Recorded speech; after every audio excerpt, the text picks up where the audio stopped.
Welcome to today's episode of The Irresistible Factor. I am really thrilled today because I have two guests that I have actually worked with in one of the accelerator programs that I mentor in. And I love this brand so much. So I want to welcome Kelsi Peterson and Cassandra Hume to The Irresistible Factor. And they are the co-founders of Kelsi's Kitchen, which is a really interesting and up and coming brand of refrigerated healthy treats that right now you can find in some of the refrigerator sections at some stores like Sprouts and Whole Foods, and hopefully more places soon. So welcome to the podcast. I'm really happy to have you guys on. Thank you. Hi, yeah, we're excited. Awesome. Would you just take a moment and each of you introduce yourselves and talk about just a little bit about your background and how you sort of wind up here together with this brand? Yeah, I'll go first. I'm Kelsi, and I grew up in Idaho, small town there, and I have 7 siblings, so I came from a very big family. Oh. And I currently have 3 little boys, and I'm a competitive CrossFit athlete, and I love doing Kelsi's Kitchen and tackling all the different problems that arise. So Awesome. And I'm Cassandra, Kelsi's co-founder, and I met Kelsi through Instagram. I saw what she was doing in Idaho Falls. She had just launched her business, which are, as Christy mentioned, healthy chocolate treats. And I had never heard of such a thing. The concept was totally foreign to me. I have a huge sweet tooth. And when I found what she was making, which were, buried in the really small, healthy, refrigerated section of our local Idaho Falls grocery store, I was blown away. It turns out Kelsi is being modest. She's a raw food chef and has worked for over 10 years to create our products, and they are just so mind-blowingly delicious. I have a background in marketing and sales and beauty. I'd never worked with food before, but when I saw what she was doing, I was really hopeful that she would take on a partner. And we are now almost 5 years in, and I'm really, really grateful for the journey that we've been on together.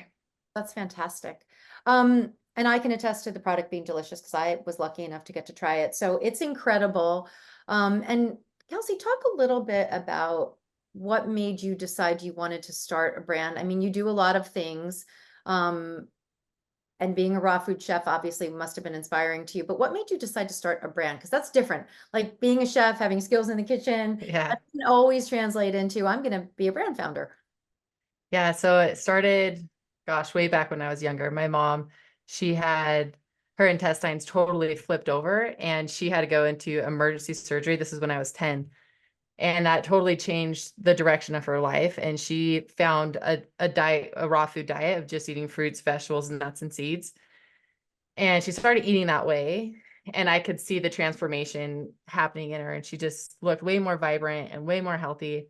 And even at such a young age, at 10, I was like, man, like there's some changes happening here. I want to get on board. Like I would love to learn how to do this. And so by 12, I started eating that way with her. And I only ate that way. I used to be called Healthy Kelsi because I would pack my own food to lunch and I would only eat fruits, vegetables, nuts, and seeds, like no candy, nothing. I mean, I wouldn't even have like a sneak bite here and there. It was just off the table for me.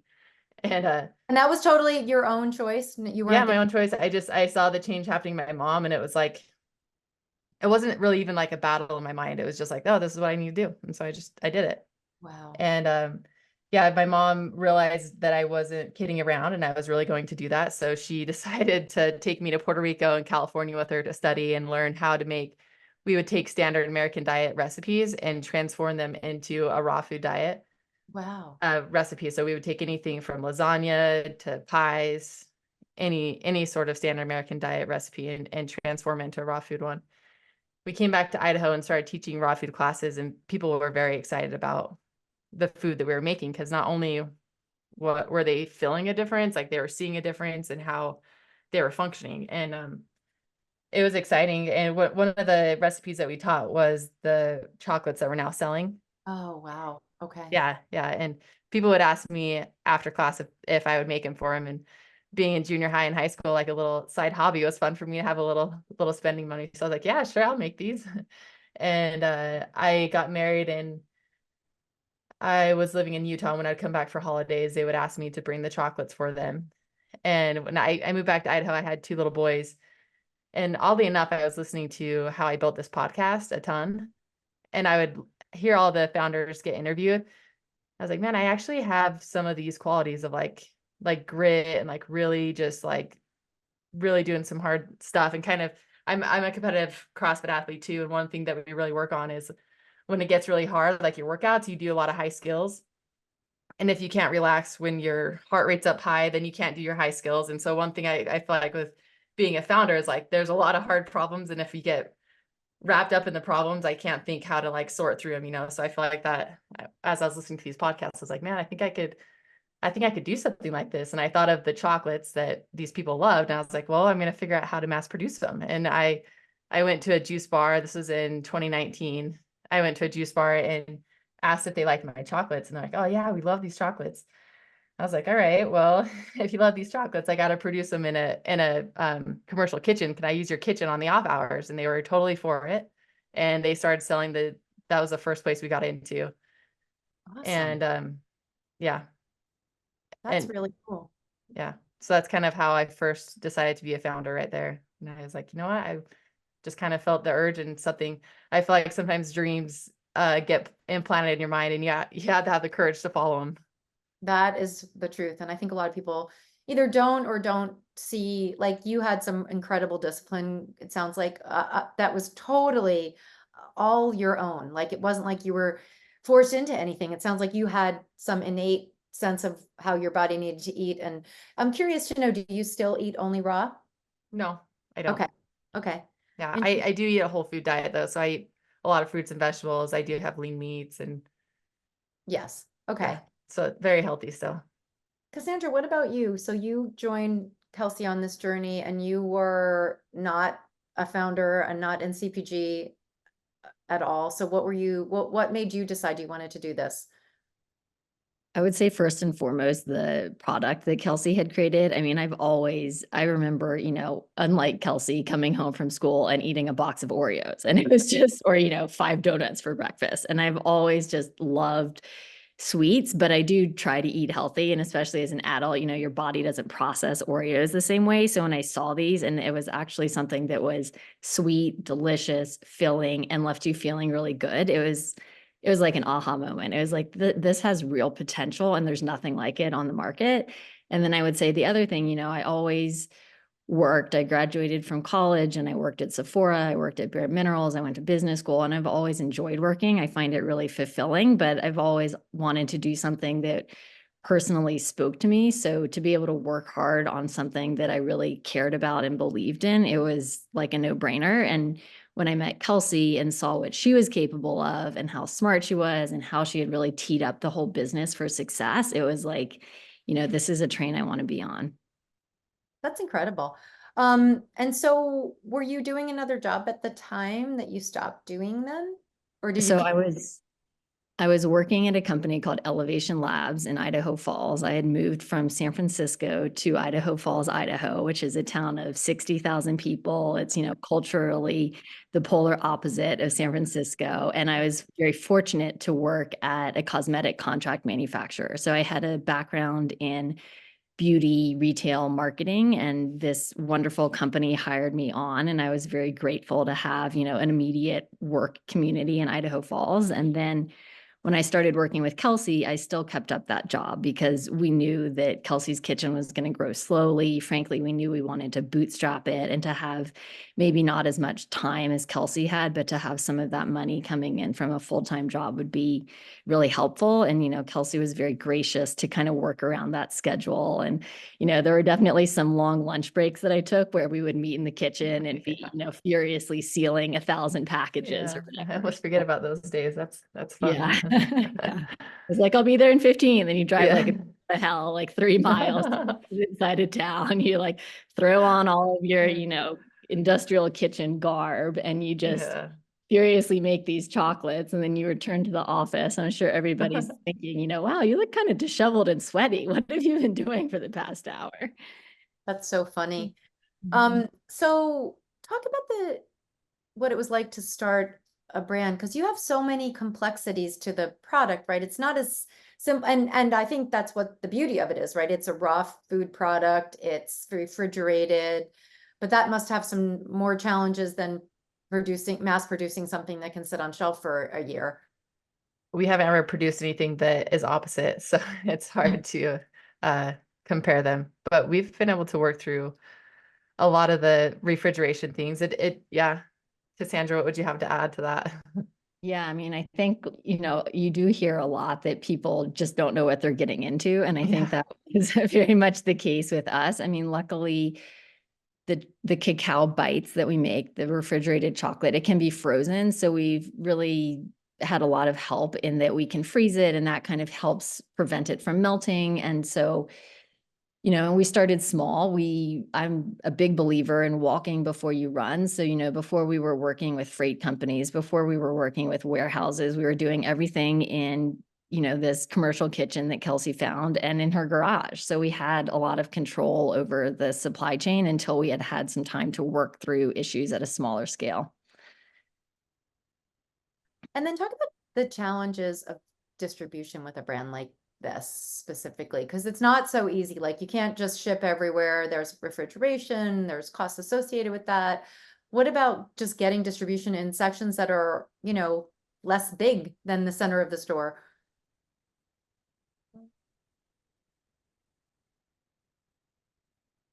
Go ahead, Cassandra. Yeah, well, I would say, in terms of getting distribution, we've definitely had to fight for space. So originally we were in bigger pouches that were maybe 4 inches across, and we made a design decision to switch to a smaller packaging format so that we could convince retailers to take a chance on us by saying, look, we only need 6 or 8 inches of shelf space in your cooler. And then I think Actually, I don't think I've heard anybody talk about the going in and saying that kind of message. That's really smart. Like, you're basically saying it's not going to be that much space. Don't worry about it. Like, you have nothing to lose here, which is kind of cool. I mean, it was a It blessing. has its pros and cons, yeah. What are the cons? Talk about the cons. We're hard It's to hard to find. find us when it's so tiny. Okay. Yep. How do you overcome? That's a tricky one. That's like a packaging and also I don't know what else challenge, right? Yeah. Yeah, we've talked about doing somewhat of a packaging change down the road, but how we face it right now is just ask for multiple facings. Yeah. Or make sure they take in multiple flavors. Okay.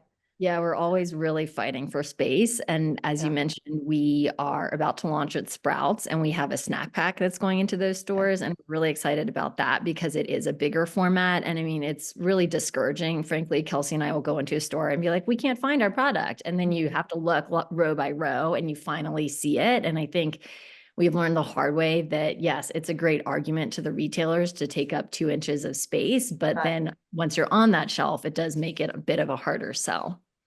So you have to have people really looking for you already, or it's unlikely that they're going to bump into you. Is that right? I think we do so. find some people though. Yeah.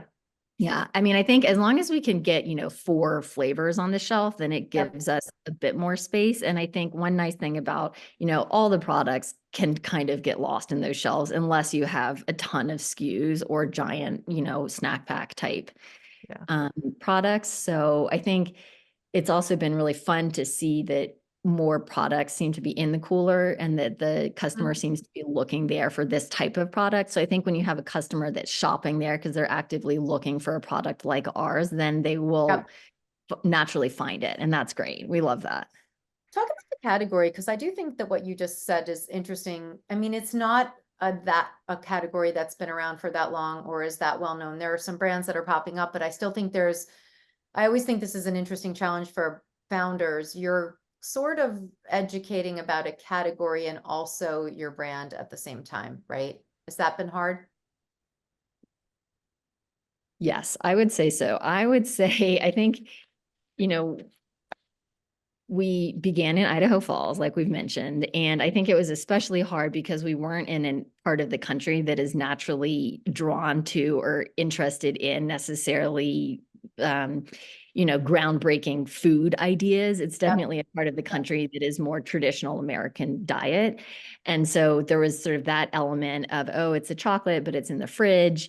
And I think we've done a lot of demos because we really think that nothing we say can convince you that it tastes as good as it does. I mean, our product has 5 core ingredients. The first ingredient is almonds, and it's just impossible to really conceptualize how it tastes based on the facts. It's like a real example of the sum is greater than the parts. I would agree with that, having tasted it, because I don't think I would have even, I don't think if had I not known already, I would have even guessed that.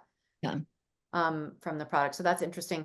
Kelsi, how do you feel like, I mean, you're a crazy CrossFit athlete. I've seen you. So I've even watched one of your competitions a little bit. So I know that there's a tremendous amount of discipline that goes into that. How has that affected what you do and how you make decisions and how you pick yourself up when things are hard? Yeah, I do. I am a believer that how you do one thing is how you do everything. So I I do transfer a lot of those skills that I've learned into my everyday life, whether it be with my kids or with the business. And yeah, I mean, how I train is definitely impacted Kelsey's Kitchen, I would say, in a good way. Yeah. Yeah. And what do you feel like the biggest challenges of the launch have been for you so far? I feel like one thing that's been really hard for us is inventory management, and starting in it, and each phase of our business has had different parts that have affected why that's been challenging. At the beginning, we're bootstrapping, and so I felt like having the cash there to manage the inventory was really hard. And then now, as we did our first friends and family run, now it's more so like having the inventory there because we've gotten into these national accounts and these bigger accounts. So now it's whether it's finding new vendors because our MOQs have gone up on our raw materials, or it's the POs came in are 2 times of what we thought. And so now we need more products. So I feel like the biggest challenge has been inventory management, and each having their, different phases have their own parts that have affected it. Yeah, that's interesting too, because I think you think once you get through a challenge, you might be good, but you probably just get another challenge rolling in. Yeah, I think humans are designed to solve problems, so I don't think those problems ever go away. Yeah, that's another interesting way to look at it. Yeah. I think if you look at it that way, it makes it less of a, Yeah, I don't think we're ever going to get away from problems. I don't think that's an expectation that Cassandra and I have at all. that's a really healthy expectation not to have as a founder in a CPG world. It feels like there's always something that comes up that you have to find a way around or to deal with. What about you, Cassandra? What is that the same for you? Does that feel like the most challenging thing, just managing that, or is there more? Yeah, I would agree with that. I think the complexities of supply chain, it feels like it should be easy. We're not dealing with a ton of different ingredients. We don't have a ton of different suppliers, and they're not super exotic ingredients, honestly, but it feels like, and I think that the pandemic really exacerbated that because all of a sudden it was like, there's no coconut oil. And you're kind of thinking, what? How is it possible? There's the global shortage of coconut oil that's going to go on for the next 4 months or whatever. And I think Kelsi put it really well that at each stage of our growth, there have been new problems, but a lot of those problems have been related to the supply chain. What about the wins? What's been the most exciting for you guys as far as the wins go? Getting into Whole Foods was so exciting for us. And then just recently, we're about to launch nationally at Sprouts. So I'd say those two have been, I think we're like at our like ultimate low before we got into Sprout or to Whole Foods. We're like, oh my gosh, like, can we keep going? I don't know. Like, can we do it? And then of course we got into Sprouts. I felt like it was kind of like the momentum we needed to keep going and a little boost. So that was really exciting. And you guys are launching in Sprouts nationally, which is pretty Yeah. exciting. How are Yeah. you, what do you have to do? Like, how do you feel like, or what have they told you have to do to support your distribution from a marketing perspective and a consumer perspective? Oh, Cassandra, you want to touch on those?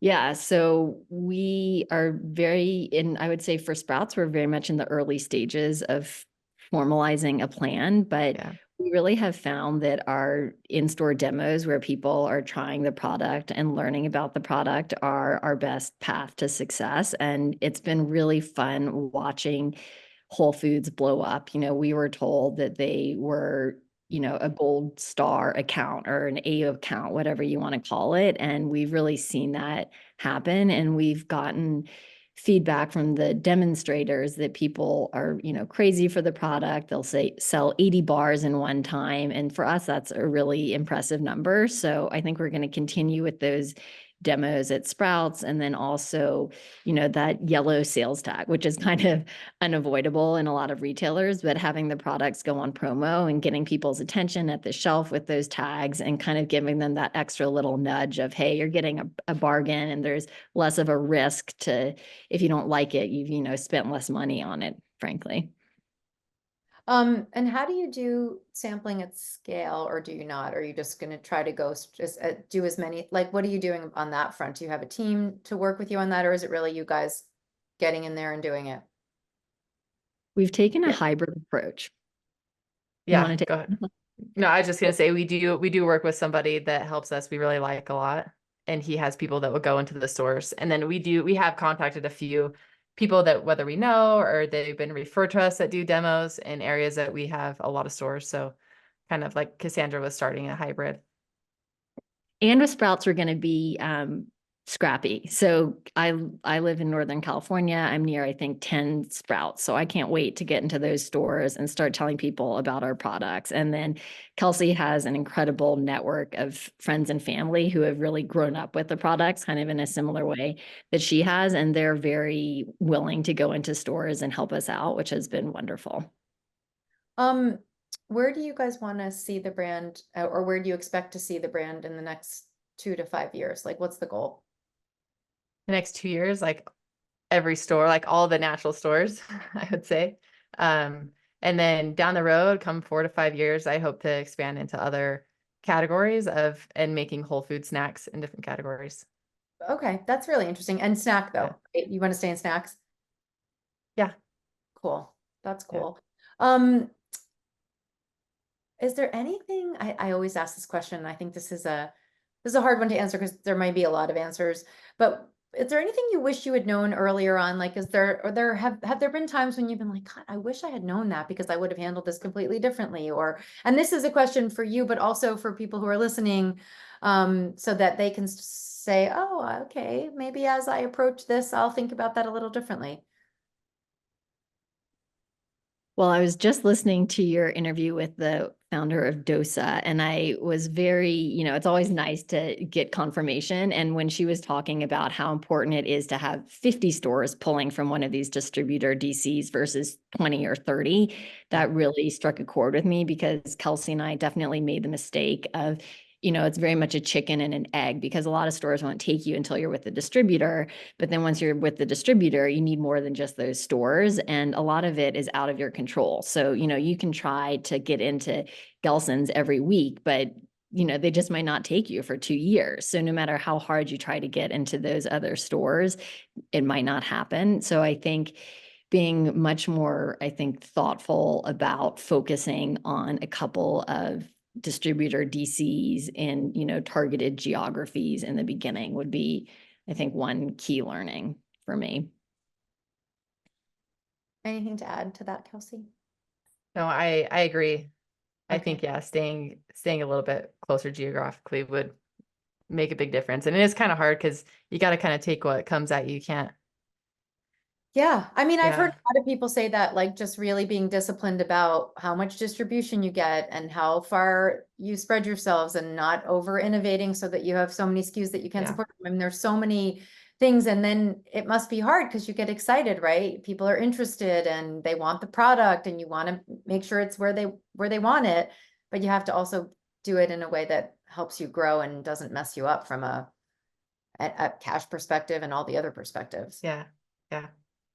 And I think it was hard, honestly, starting in Idaho Falls, in a part of the country where distances are vast. I mean, it was interesting to move from, previously I had lived in New York, Connecticut, California. You drive 100 miles and you've, gone past 20 medium to large size cities or towns. And in Idaho, you could drive for 3.5 hours and you get to Salt Lake, and Salt Lake isn't New York, So it wasn't as if we had 10 Erewhons in our backyard where we could really focus on getting some key consumers who were super excited and had the money to spend. So I would say that, in an ideal world, you're in a market that's really well suited to your product and with a dense population, and that just wasn't the case for us. But the flip side of that was, I will never forget, we had a store in Arco, Idaho. There must be 100 people living there. Sometimes you'll drive by and there's literally a horse tied up out front, or people are in their golf cart. Come on.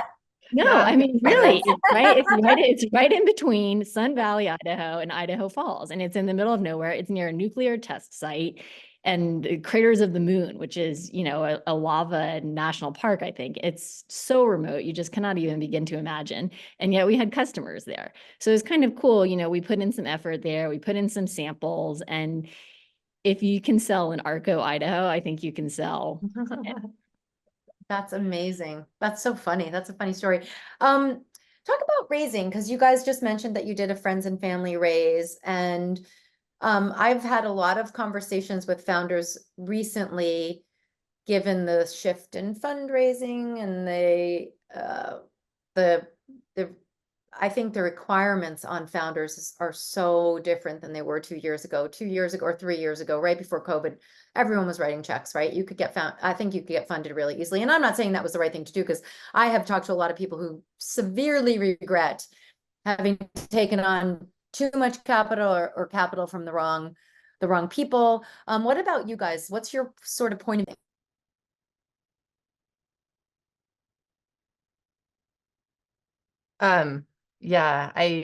Cassandra, do you want to hit on that first, and then I'll pipe in with some of my thoughts?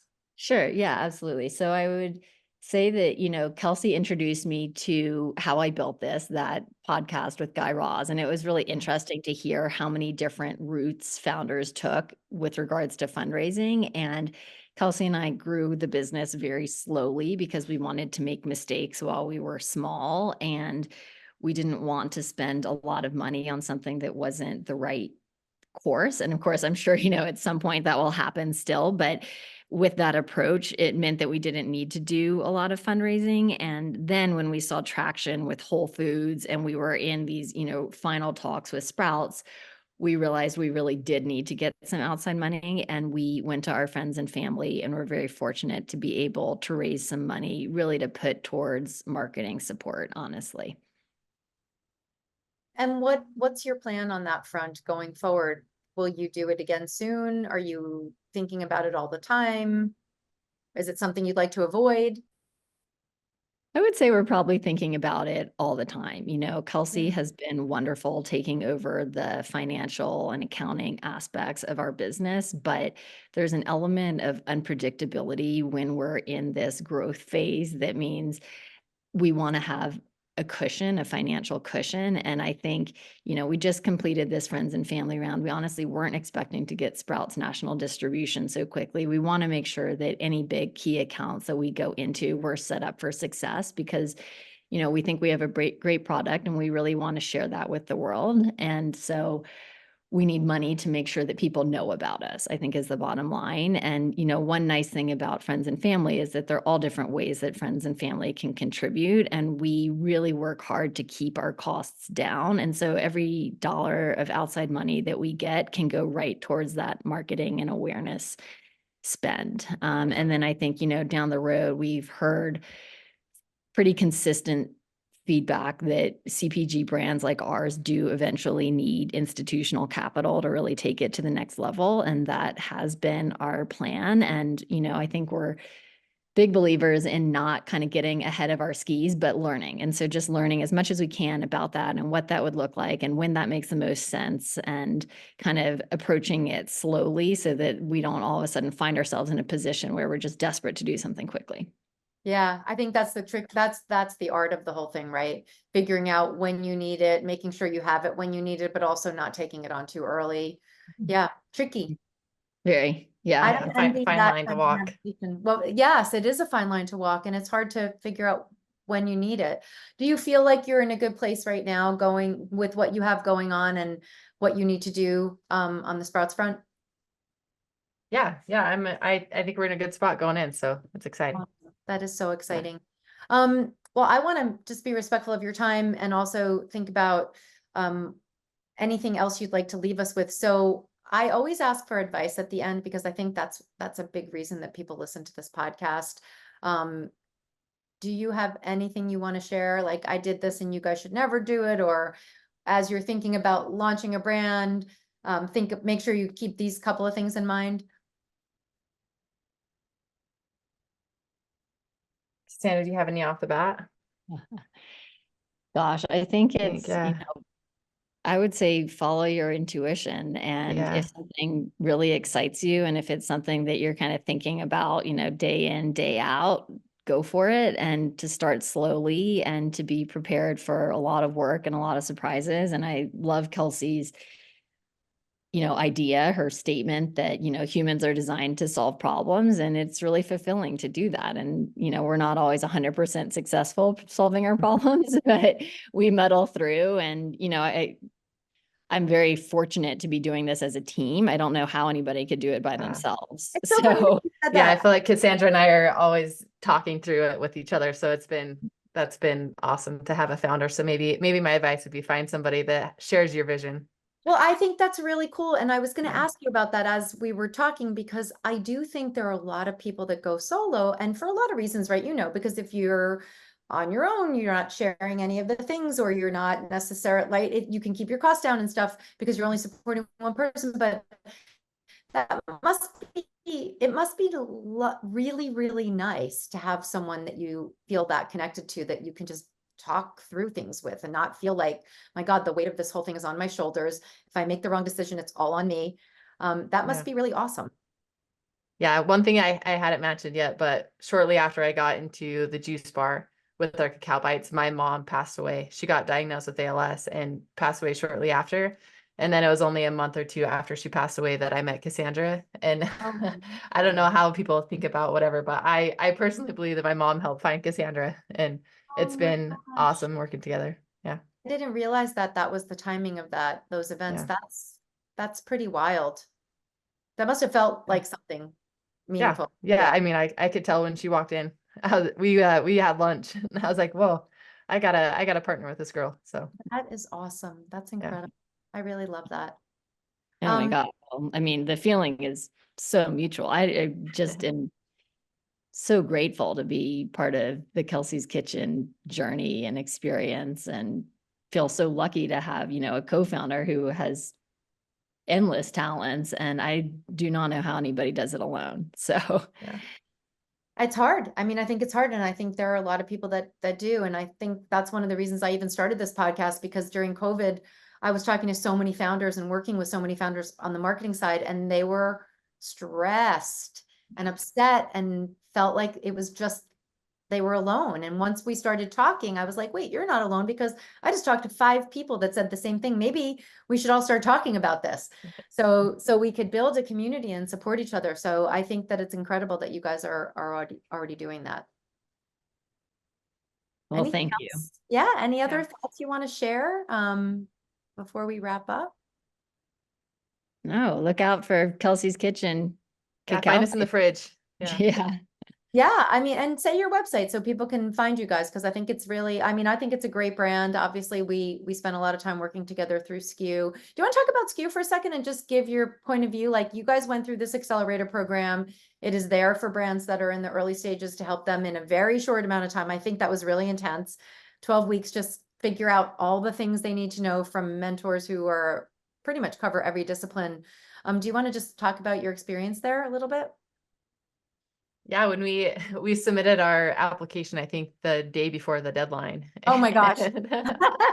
And we got notified that we were going into our what do they call it? Gosh, our some sort of meeting, our Like a like finalist. the interview, maybe. finalist interview, yeah. And then after we got a phone call, and Cassandra and I were like, oh, they're probably telling us that we didn't make it in. And we like prepped ourselves on the phone. And then Brooke got on the phone and was like, oh, you guys made it into the track. And for me personally, it was really nice. I don't have a CPG background, so it was great kind of learning I mean, they have like years and years of experience, and just kind of like condensing what took years and years for them to learn into just a few weeks was very helpful and very targeted for us, of hopefully learning things that would take us years to learn in just three months. Yeah. Yeah. It's intense though, right? I mean, that's an intense period. I don't know how you guys do it. I mean, it's hard to do it as a founder, as a mentor, but it's not the same as the intensity that you must go through with all the things you have to do and learn. And they're just the endless meetings. But I think at the end, I mean, the transformations are pretty incredible.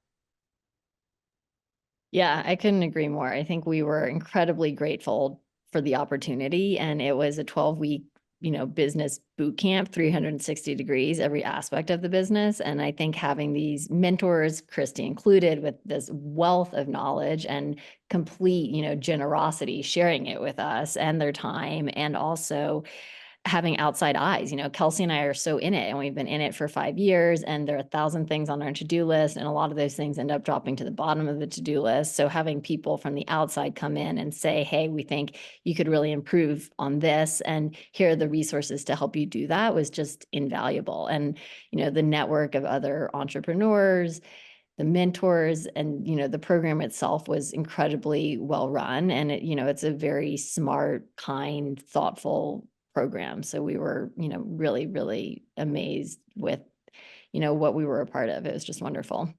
Cool. That's very nice to hear. Well, thank you guys so much. I think this is a great interview.